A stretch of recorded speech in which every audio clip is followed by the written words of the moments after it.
സ്ഥിരമായി താരങ്ങളെ ചൊറിയുക, വിമർശന ശരങ്ങൾ ഏറ്റുവാങ്ങുക, കുറച്ചു കാലത്തേക്ക് വിമർശനങ്ങളുടെ കാഠിന്യം കുറച്ചൊന്ന് കുറയ്ക്കുക, പിന്നെ വീണ്ടും താരങ്ങളെ കുറ്റപ്പെടുത്തുക, പല കോണിൽ നിന്നുള്ള വിമർശനങ്ങൾ ഏറ്റുവാങ്ങുക, റിപ്പീറ്റ്. ഇന്ത്യൻ ക്രിക്കറ്റിൽ ഇങ്ങനെ ഒരാളുണ്ട്. ആൾ മുൻ ഇന്ത്യൻ താരമാണ്. അദ്ദേഹത്തിന്റെ പിതാവും ഇന്ത്യൻ ക്രിക്കറ്റിന്റെ നാൾവഴികളിൽ വലിയ പേരുള്ള ആളാണ്. അറിയപ്പെടുന്ന കമന്റേറ്ററാണ് സഞ്ജയ് മഞ്ജുരേക്കറാണ്.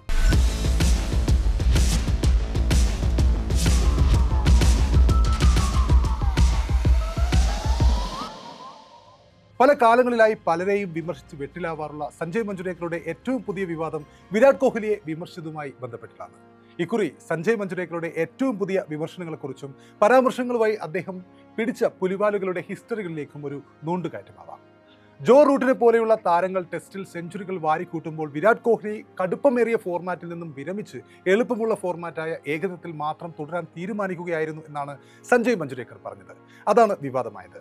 നിലവിൽ നമുക്കറിയാം, വിരാട് കോഹ്ലി മൗനം പാലിച്ചെങ്കിലും വിരാടിന്റെ സഹോദരൻ ഇതിനെതിരെ പരാമർശങ്ങളുമായി രംഗത്തെത്തിയിരിക്കുകയാണ്. വിരാട് കോഹ്ലി ടെസ്റ്റ് ക്രിക്കറ്റിൽ നിന്നും പൊടുന്നനെ വിരമിച്ചതിനെ വിമർശിച്ചുകൊണ്ട് മുൻ ഇന്ത്യൻ താരമായ സഞ്ജയ് മഞ്ജുരേക്കർ രംഗത്തെത്തിയപ്പോൾ അതിനെതിരെ തുറന്നടിച്ചുകൊണ്ട് വിരാടിന്റെ സഹോദരൻ വികാസ് കോഹ്ലിയാണ് രംഗത്തെത്തിയത്. ക്രിക്കറ്റ് വിദഗ്ധനായ ഒരാൾ ക്രിക്കറ്റിലെ എളുപ്പമുള്ള ഫോർമാറ്റിനെ കുറിച്ച് ചില നിർദ്ദേശങ്ങൾ മുന്നോട്ട് വെച്ചിരിക്കുന്നു, എന്നാൽ പിന്നെ നിങ്ങളൊന്ന് ചെയ്ത് കാണിക്കൂ, പറയുന്നത്ര എളുപ്പമല്ല അത് ചെയ്യാൻ എന്നായിരുന്നു മഞ്ജുരേക്കറുടെ പേര് പറയാതെ വികാസ് കോഹ്ലി ത്രെഡ്സിൽ പോസ്റ്റ് ചെയ്തത്. വിരാട് കോഹ്ലിക്കെതിരായ പരാമർശത്തിനെതിരെയും നേരത്തെയും വികാസ് കോഹ്ലി മഞ്ജുരേക്കർക്കെതിരെ രംഗത്തെത്തിയിരുന്നു. വിരാടിനെതിരെയുള്ള ഈ ഒളിയമ്പ് നിറഞ്ഞ മഞ്ജുരേക്കറുടെ പരാമർശം ഏതാണ്ട് ഇങ്ങനെയായിരുന്നു: ജോ റൂട്ടിനെ പോലെയുള്ള താരങ്ങൾ ടെസ്റ്റ് ക്രിക്കറ്റിൽ പുതിയ ഉയരങ്ങൾ താണ്ടുമ്പോൾ എന്റെ ചിന്ത മുഴുവൻ വിരാട് കോഹ്ലിയെ കുറിച്ചാണ്. അദ്ദേഹം പെട്ടെന്ന് ടെസ്റ്റ് ക്രിക്കറ്റ് മതിയാക്കുന്നു. ടെസ്റ്റ് ക്രിക്കറ്റിലെ 5 വർഷത്തെ കഠിന കാലത്തിനു ശേഷമാണ് വിരാട് ടെസ്റ്റിൽ നിന്നും വിരമിച്ചത്. ടെസ്റ്റ് ക്രിക്കറ്റിലെ പരിമിതികൾ മറികടക്കാൻ ആത്മാർത്ഥമായ ശ്രമം വിരാട് കോഹ്ലിയുടെ ഭാഗത്തു നിന്നും ഉണ്ടായില്ല. ടെസ്റ്റ് ക്രിക്കറ്റിൽ വിരമിച്ചതിനൊപ്പം ക്രിക്കറ്റിൽ നിന്നും തന്നെ വിരമിച്ചിരുന്നെങ്കിൽ അദ്ദേഹത്തെ ഞാൻ കുറ്റം പറയാനുണ്ടാവുമായിരുന്നില്ല. പക്ഷേ ഒരു ടോപ്പ് ഓർഡർ ബാറ്റർക്ക് എളുപ്പം സ്കോർ ചെയ്യാൻ കഴിയുന്ന ഏകദിന ഫോർമാറ്റാണ് അദ്ദേഹം തിരഞ്ഞെടുത്തത്. അത് ഏറ്റവും എളുപ്പമുള്ള ഫോർമാറ്റാണെന്ന് ആർക്കാണ് അറിയാത്തത് എന്ന വാക്കുകളാണ് വിവാദമായത്. ഇതിനെതിരെയാണ് വിരാടിന്റെ സഹോദരൻ വികാസ് രംഗത്ത് വന്നത്. മഞ്ജുരേക്കർ നമുക്കറിയാം, തന്റെ അഭിപ്രായ പ്രകടനങ്ങളുടെ പേരിൽ പലവട്ടം പുലിവാൽ പിടിച്ചിട്ടുണ്ട്. ഇതാദ്യമായിട്ടൊന്നുമല്ല. കളിക്കാരൻ എന്ന കാലത്തേക്കാൾ കമന്റേറ്റർ എന്ന കാലത്താണ് മഞ്ജുരേക്കർ പ്രശസ്തനായത്. പലപ്പോഴും മഞ്ജുരേക്കറുടെ തുറന്നു പറച്ചിലുകളും കമന്ററിക്കിടയിലെ പരാമർശങ്ങളും വിവാദങ്ങളായിട്ടുണ്ട്. സ്ഥിരമായി തന്റെ അഭിപ്രായ പ്രകടനങ്ങളുടെ പേരിൽ കമന്ററിയുടെയും പേരിൽ സോഷ്യൽ മീഡിയയിലും ഒരുപാട് പൊങ്കാലകൾ ഏറ്റുവാങ്ങാൻ വിധിക്കപ്പെട്ട വ്യക്തി കൂടിയാണ് സഞ്ജയ് മഞ്ജുരേക്കർ. 2020 ഇന്ത്യൻ പ്രീമിയർ ലീഗിനായി BCCI തയ്യാറാക്കിയ ഇന്ത്യൻ കമന്റേറ്റർമാരുടെ പാനലിൽ നിന്നും സഞ്ജയ് മഞ്ജുരേക്കറിനെ ആ സമയത്ത് പുറത്താക്കിയത് വലിയ വാർത്തയായിരുന്നു. IPL കമന്ററി സംഘത്തിൽ തന്നെ കൂടി ഉൾപ്പെടുത്തണമെന്ന് അഭ്യർത്ഥിച്ചുകൊണ്ട് ആ സമയത്ത് മഞ്ജുരേക്കർ BCCIക്ക് കത്തയച്ചതായി റിപ്പോർട്ടുണ്ടായിരുന്നു. BCCIയുടെ എല്ലാ നിർദ്ദേശങ്ങളും പാലിച്ചു കൊള്ളാമെന്ന ഉറപ്പോടുകൂടിയായിരുന്നു ആ കത്ത്. ആ കത്തും അന്ന് അദ്ദേഹത്തെ തുണച്ചില്ല.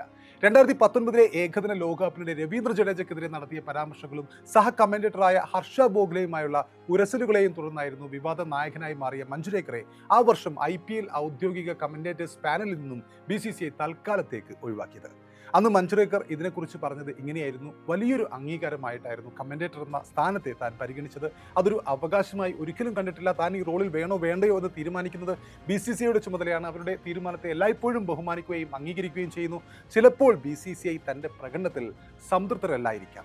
ഒരു പ്രൊഫഷണൽ എന്ന നിലയിൽ ഇത് അംഗീകരിക്കുന്നു എന്നാണ് മഞ്ജുരേക്കർ ഇതിനെക്കുറിച്ച് പറഞ്ഞത്.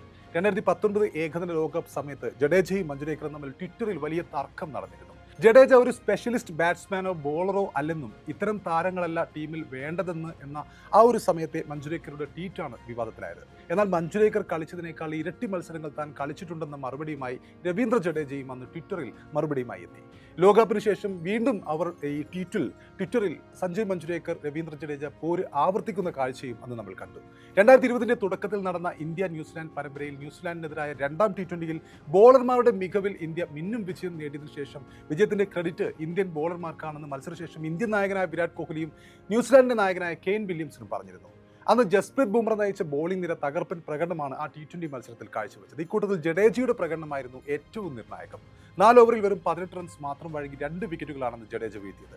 കിവീസ് ബാറ്റിംഗ് നിരയിലെ ഏറ്റവും നിർണായകമായ ക്യാപ്റ്റൻ കെയ്ൻ വില്യംസിന്റെയും കൂറ്റനടിക്കാരനായ കോളിൻ ഗ്രാൻഹോമിന്റെയും വിക്കറ്റുകളാണ് അന്ന് രവീന്ദ്ര ജഡേജ വീഴ്ത്തിയത്. പിന്നീട് മറുപടി ബാറ്റിംഗിൽ മികച്ച ഫോമിലുണ്ടായിരുന്ന ഓപ്പണർ KL രാഹുലിന്റെ അർദ്ധശതകത്തിന്റെയും ശ്രേയസ് അയ്യരുടെ 44 റൺസിന്റെയും മികവിലാണ് ന്യൂസിലാൻഡിന്റെ 132 റൺസ് വിജയലക്ഷ്യം അന്ന് ഇന്ത്യ മറികടന്നത്. വിജയം ബോളർമാരുടെ മികവിലായതിനാൽ രവീന്ദ്ര ജഡേജയായിരിക്കും മാൻ ഓഫ് ദി മാച്ച് എന്ന് ക്രിക്കറ്റ് ആരാധകർ കരുതിയെങ്കിലും KL രാഹുലിനെയാണ് അന്ന് മാൻ ഓഫ് ദി മാച്ചായി തെരഞ്ഞെടുത്തത്. ഈ മത്സരശേഷം മാൻ ഓഫ് ദി മാച്ചുമായി ബന്ധപ്പെട്ട് തന്റെ അഭിപ്രായ പ്രകടനവുമായി സഞ്ജയ് മഞ്ജുരേക്കർ രംഗത്തെത്തുകയുണ്ടായി.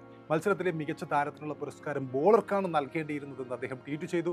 ഇതോടെയാണ് ആരാണ് ആ ബോളർ എന്ന് വെളിപ്പെടുത്തിക്കൂടെ എന്ന ചോദ്യവുമായി രവീന്ദ്ര ജഡേജ ഈ ട്വീറ്റിന് ചുവടെ റീട്വീറ്റുമായി എത്തിയത്. എന്നാൽ ജഡേജ എന്ന് കൃത്യമായി പറയാൻ അപ്പോഴും മഞ്ജുരേക്കർ തയ്യാറാകുന്നില്ല. ജഡേജയോ ബുംറയോ ആണ് ആ ബോളർ എന്നായിരുന്നു മഞ്ജുരേക്കറുടെ മറുപടി. പിന്നീട് ബുംറയാണ് കൂടുതൽ അർഹനെന്നും 3, 10, 18, 20 എന്നീ ഓവറുകൾ എറിഞ്ഞ ബുംറയാണ് റൺസ് വഴങ്ങാതെ പന്തെറിഞ്ഞത് എന്നും മഞ്ജുരേക്കർ അഭിപ്രായപ്പെടുകയുണ്ടായി. ഈ മറുപടി കൂടി വന്നതോടെ ട്വീറ്റിനുതായ പൊങ്കാലയുമായി ആരാധകരും രംഗത്തെത്തി. ബുംറ പോലും ഈ കാര്യത്തിൽ ജഡേജയുടെ പേര് പറയുമെന്നായിരുന്നു ആരാധകരുടെ മറുപടി. മഞ്ജുരേക്കർ കുറച്ചുകൂടി ഹൃദയവിശാലത കാണിക്കണമെന്നും അന്ന് ട്രോളർമാർ ആവശ്യപ്പെടുകയുണ്ടായി. ഇത് വിവാദമാവുകയും ചെയ്തു. അതിനൊപ്പം അതേ വർഷം തന്നെ ഹർഷ ബോഗ്ലെയും മഞ്ജുരേക്കറും പിങ്ക് ബോൾ ടെസ്റ്റിനിടെ ഉപയോഗിക്കുന്ന പന്തിനെ കുറിച്ചുള്ള ചൂടേറിയ വാക്കേറ്റത്തിൽ ഏർപ്പെട്ടിരുന്നു. പിങ്ക് ബോൾ കളിക്കാരുടെ കാഴ്ചയുമായി സമരസപ്പെടുമോ എന്നുള്ളതായിരുന്നു ഇരുവരും തമ്മിലുണ്ടായ ചർച്ച. ആ സമയത്ത് സാധാരണ പന്തുകൾ പോലെ ബോളിന്റെ സ്വിങ്ങും മറ്റും നിർണ്ണയിക്കാൻ പന്തിന്റെ പ്രത്യേക നിറം കാരണം സാധിക്കുമോ എന്നുള്ള കാര്യത്തിലായിരുന്നു ഇരുവരും തമ്മിലുള്ള അഭിപ്രായ വ്യത്യാസം ഉടലെടുത്തത്. ഈ സംഭാഷണത്തിനിടയിൽ പിങ്ക് ബോൾ കാഴ്ചക്ക് പ്രശ്നമാവുന്നുണ്ടോ എന്ന ചോദ്യത്തിന് ഹർഷ ബോഗ്ലെ പറഞ്ഞത് ഇങ്ങനെയായിരുന്നു: ഈ വിഷയത്തെക്കുറിച്ച് വിശദമായ പോസ്റ്റ്മോർട്ടം തന്നെ ആവശ്യമാണ്. അന്തിമ വിധി പറയുന്നതിന് മുമ്പ് കളിക്കാരോട് കൃത്യമായി ചോദിച്ചിരിക്കുകയും വേണമെന്നായിരുന്നു അദ്ദേഹം പറഞ്ഞത്. ഇതിന് മറുപടിയുമായി സഞ്ജയ് മഞ്ജുരേക്കർ പറഞ്ഞ മറുപടിയിലെ പരിഹാസമാണെന്ന് സോഷ്യൽ മീഡിയയിൽ ചർച്ചാ വിഷയമായത്. ബോഗ്ലിക്ക് മറുപടിയായി മഞ്ജുരേക്കർ പറഞ്ഞത് ഇങ്ങനെയായിരുന്നു: ഇതിനെപ്പറ്റി കൂടുതൽ വിധിക്കാൻ അധികം കളിക്കാരോടൊന്നും ചോദിക്കേണ്ട, ഹർഷയോട് മാത്രം ചോദിച്ചാൽ മതി. ഈ കളി ധാരാളം കളിച്ച ആളാണല്ലോ എന്നായിരുന്നു മഞ്ജുരേക്കറുടെ കമന്റ്. ഇതിനെതിരെയാണ് ആരാധക രോഷം ഉയർന്നത്. ഹർഷ ബോഗ്ലെ ഇന്ത്യക്കായി ഒരു മത്സരവും കളിച്ചിട്ടില്ലെങ്കിലും അറിയപ്പെടുന്ന കമന്റേറ്ററാണ് എന്ന് നമുക്കറിയാം. ഇത്തരം കമന്റുകൾ വഴി ഹർഷ ബോഗ്ലെയെ പരിഹസിക്കുകയാണ് സഞ്ജയ് മഞ്ജുരേക്കർ ചെയ്തതെന്നാണ് അന്ന് സോഷ്യൽ മീഡിയയിൽ സംസാരമുയർന്നത്. ഇന്ത്യക്ക് വേണ്ടി കളിച്ചിട്ടുണ്ടെങ്കിലും എത്ര മത്സരത്തിലാണ് സഞ്ജയ് മഞ്ജുരേക്കർ രാജ്യത്തെ വിജയത്തിൽ എത്തിച്ചിട്ടുള്ളത് എന്നും അന്ന് ആരാധകർ ചോദിക്കുകയുണ്ടായി. ഒരു കമന്റേറ്റർക്കാവും ഇത്ര അഹങ്കാരം പാടില്ലെന്നും മഞ്ജുരേക്കർ ഹർഷ ബോഗ്ലെയോട് മാപ്പ് പറയണം എന്നൊക്കെയായിരുന്നു അന്ന് ആരാധകരുടെ ആവശ്യം. അപ്പോൾ സഞ്ജയ് മഞ്ജുരേക്കർ ഇങ്ങനെ ഒരുപാട് വിവാദങ്ങൾ അദ്ദേഹത്തിന്റെ കമന്ററിക്കിടയിൽ ഉണ്ടായിട്ടുണ്ട്. അദ്ദേഹത്തിന്റെ പരാമർശങ്ങൾ വിവാദമായിട്ടുണ്ട്. സഞ്ജയ് മഞ്ജുരേക്കറെ കുറിച്ച് പറയുകയാണെങ്കിൽ 50കളിലും 60കളിലും പകുതിയിലും ലോകത്തെ തന്നെ ഏറ്റവും മികച്ച ബാറ്റ്സ്മാൻമാരിൽ ഒരാളായ വിജയ് മഞ്ജുരേക്കറുടെ മകനായി 1965 ജൂലൈ 12-നാണ് അദ്ദേഹം ജനിക്കുന്നത്. മുംബൈക്ക് വേണ്ടി രഞ്ജി ട്രോഫിയിൽ നല്ല പ്രകടനം നടത്തിക്കൊണ്ട് അദ്ദേഹം ഇന്ത്യൻ ടീമിൽ 87-88 കാലത്ത് അരങ്ങേറുന്നു.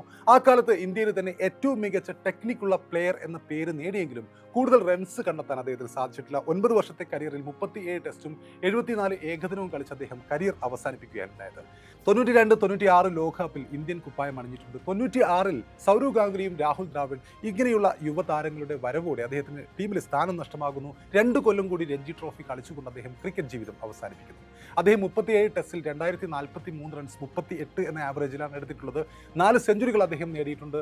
പാകിസ്ഥാനെതിരെ നേടിയ 218 അദ്ദേഹത്തിന്റെ ഉയർന്ന സ്കോർ. അതുപോലെ ഏകദിനത്തിൽ 74 മത്സരങ്ങളിൽ 1994 റൺസാണ് അദ്ദേഹം നേടിയിട്ടുള്ളത്. 34 എന്ന ആവറേജാണ്. ഒരു സെഞ്ചുറിയും 15 50യും അദ്ദേഹം നേടിയിട്ടുണ്ട്. ഒരു വിക്കറ്റും നേടിയിട്ടുണ്ട്. സഞ്ജയ് മഞ്ജുരേക്കറുടെ കരിയർ നോക്കുമ്പോൾ ഇതാണ് അദ്ദേഹത്തിന്റെ കരിയർ. എങ്കിലും കളിച്ചിരുന്ന കാലത്തേക്കാൾ അദ്ദേഹം പ്രശസ്തനായത് കമന്റേറ്റർ എന്ന രീതിയിലാണ്. പക്ഷേ പലപ്പോഴും അദ്ദേഹത്തിന്റെ പരാമർശങ്ങൾ ഇതുപോലെ വിവാദമാവാറുണ്ട് താനും.